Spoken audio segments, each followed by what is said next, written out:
안녕하십니까. 안녕하십니까. 학교입니다. 권재원 다시 인사드리겠습니다. 지난 시간에 사교육에 대해서 제가 좀 강하게 비판의 말씀을 드렸습니다. 그러면 또 이제 이렇게 말씀하시는 경우가 있을 겁니다. 현실이 그렇지 않느냐. 험한 세상인데 살아가야 되는데 현실이 그런데 그렇게 이상적인 얘기만 하면 어떻게 되느냐. 이런 얘기를 하실 겁니다. 그런데 이 부분에서 저는 살짝 들을 생각이 있습니다. 모두들 자기 자녀가 잘 되기를 바랍니다. 그런데 그 잘 된다는 것이 과연 무엇일까요? 잘 된다는 것이 과연 다른 사람보다 높은 지위에 올라가서 더 많은 소득을 거두는 것이 잘 되는 것일까요? 모두가 더 높은 지위에 올라가는 것만을 추구할 때, 그렇다면 실제로 많은 일을 담당해야 되는 그러한 사람들, 다시 말하자면 노동자, 농민, 이런 사람들은 도대체 누가 그 일을 담당해야 될까요? 저는 이 부분에서 굉장히 많은 고민을 했습니다. 사실 공교육의 목표는 인재를 양성하는 게 아니거든요. 공교육의 목표는 인재를 양성하는 게 아니라 평민을 양성하는 겁니다. 저는 문득 조선이 패망하던 무렵에 외국 선교사들이 보고 기록한 글들이 생각났습니다. 그들의 기록에 보면은 조선이 패망하기 직전에는 도대체 평민이 별로 없다라고 하는 겁니다. 평민이 별로 없고 이래저래 돌려보면은 너도 나도 다 양반이었다는 거죠. 사실 조선 멸망 직전에는 전 국민의 3분의 2가 양반이었다, 이런 기록도 있습니다. 그래서 전 국민의 3분의 2가 실제로 노동하는 위치에 서지 않으려 하고 노동하지 않으면서 사는 것이 자기의 당연한 삶이라고 생각하면서 만약에 노동을 해야 되는 상황이 되면 그거를 마치 인생에서 패배한 것처럼 아주 분노하거나 비참하게 생각한다면은 그런 사회, 그런 나라가 과연 유지가 될 수 있었을까 하는 생각입니다. 그런 점에서 조선의 패망은 이미 예견되고 있었다라고 할 수 있죠. 그래서 저는 여기서 하나의 질문을 던져봅니다. 그 많던 상놈들은 어디로 갔을까? 사실 이 상자 뒤에 놈자가 붙는 것 자체가 우리 조선사회에 굉장히 큰 문제를 보여주는 거죠. 원래 조선시대의 신분은 양인과 천민 둘밖에 없었습니다. 그래서 이 양인이 보통 사람, 천민은 천한 사람. 자, 저 상놈이라는 말은 천민에게 쓰던 말이 아닙니다. 그 양인 중에 이제 다시 양반과 중인과 상민이 있었죠. 양반과 중인은 아실 것이고 이 상민의 상은 상스럽다라는 뜻이 아니라 그냥 보통 우리가 일상생활 할 때 쓰는 바로 그 상자입니다. 그러니까 보통 사람이란 뜻이 상민이죠. 그런데 어느새 보통 사람이라는 뜻의 상민의 민이 사라지고 놈이 된 겁니다. 도대체 보통 사람이 놈이 되어버리는 세상, 보통 사람을 놈이라고 부르는 세상이 과연 유지가 될 수 있을까요? 저는 때때로 지금 우리나라가 이 시대를, 이 과거의 교훈을 잊어버린 게 아닌가 하는 그런 생각을 자꾸 하게 됩니다. 공교육의 목표는 상민, 평민을 길러내는 것입니다. 그리고 상민과 평민, 이들이 세상의 주인이라고 느끼고 이들이 세상을 움직인다는 것을 자각하고 이들이 상놈이 아니라고 하는 것을 깨닫게 하는 것이 바로 공교육의 목표인 것이죠. 이 그림은 프랑스 혁명 직전의 상황을 풍자한 것입니다. 이 힘들게 일하고 있는 농민의 등 위에 성직자와 귀족이 올라타고 있습니다. 한 사람이 두 사람을 부양해야 되는 세상. 이런 세상에서 저 농민은 허리가 휘고 있고 결국은 그 사회는 둘 중에 하나를 선택할 수밖에 없습니다. 농민이 몸을 흔들어서 저 위에 기생하고 있는 귀족과 성직자를 떨쳐내거나 아니면 저 농민이 쓰러짐으로써 귀족과 성직자도 같이 쓰러지던가 둘 중에 하나죠. 즉 생산하는 계층이 무시당하는 나라는 지탱할 수가 없다는 뜻입니다. 그래서 생산하는 계층이 된 것을 자신이 마치 인생에서 패배자가 된 것처럼 느끼는 그런 사회는 실제로 앞날이 깜깜할 수밖에 없는 겁니다. 물론 공교육에는 선발이라고 하는 그 요소가 들어있는 것도 사실입니다.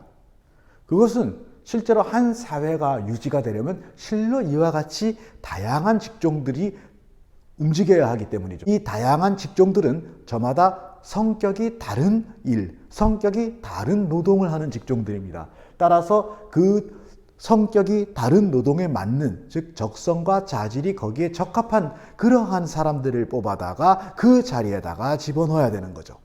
이 중에 특정한 몇몇 자리를 인재라고 생각해서 뽑아다 집어넣고 나머지를 몽땅 그냥 그 별 볼 일 없는 자리라고 해서 나머지 탈락한 사람들을 밀어넣는 그런 것이 아니라는 겁니다. 이 각각의 일자리에는 각각의 적합한 자질이 있고 각각 적합한 적성이 있는 겁니다. 즉 이들은 모두 각각 나름의 인재들인 것이죠. 그리고 공교육은 이 각각 나름의 인재들을 골라서 각각 자기의 길을 찾아서 그곳을 가게 만드는 것입니다. 물론 공부를 잘하는 학생이 있을 수 있죠. 하지만 공부를 잘한다고 하는 것은 그 공부라고 하는 어떤 특정한 한 영역을 요구하는 그곳에 적성이 있다는 뜻입니다. 공부 말고 다른 거를 잘하는 학생도 있지 않겠습니까? 만약에 흔히 얘기하는 시험 치는 공부만이 중요하다면은, 그렇다면은 실제로 우리나라 공교육 학교에서 이루어지고 있는 그 수많은 활동 중에 국영수사과를 제외한 나머지 활동들은 전부 시간 낭비이며 자원의 낭비가 아니겠습니까? 그렇지가 않다는 뜻입니다. 국영수사과를 잘 못하더라도, 혹은 국영수사과 중에 특정한 과목을 잘하고 어떤 특정한 과목을 못하더라도 그것은 그 학생이 공부를 못한다는 뜻이 아니라 어떤 특정한 다른 영역의 공부를 잘한다는 뜻입니다. 그런데 마치 우리는 국영수사과, 그 중에서도 특히 수학, 영어 이런 특정한 교과에 능숙한 것만이 인생에서 승리하는 것이고 거기에 능한 학생만이 이 세상이 필요로 하는 인재이고 그 나머지 학생들은 마치 버려진 쭉정이라고 하는 느낌을 받게 만들고 있습니다.